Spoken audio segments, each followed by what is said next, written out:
Guys, पहली बार मोदी जी से friend बोलता है। जो फ्रेंड्स, कल देर रात आपसे मिलने का मौका जैनसी, मैं सच डियर जैनसी, मैं सच में एक लूजर हूँ। मेरे साथ जो चाहे करो, लेकिन प्लीज मेलोनी के बारे में कोई कमेंट मत करना। हमारा ब्रेकअप आज शाम ही हुआ है और ये सब तुम लोगों की वजह से हुआ है। तुमने ऐसा क्यों किया? अब मुझे सिर्फ राखी सावंत ही बचा सकती है। राखी सावंत, तुम तो मेरी तरफ थी, है ना?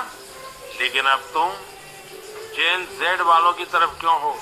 प्लीज मुझे इस जैन जी भीड़ से बचाओ। प्लीज राखी, प्लीज मेरी तरफ आ जाओ, मैं तुम्हें पैसे दूंगा। Dear Jain ji.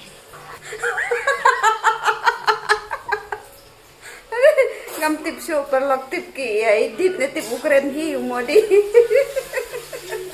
Mentau lah khot ya ka. Karaki sawan.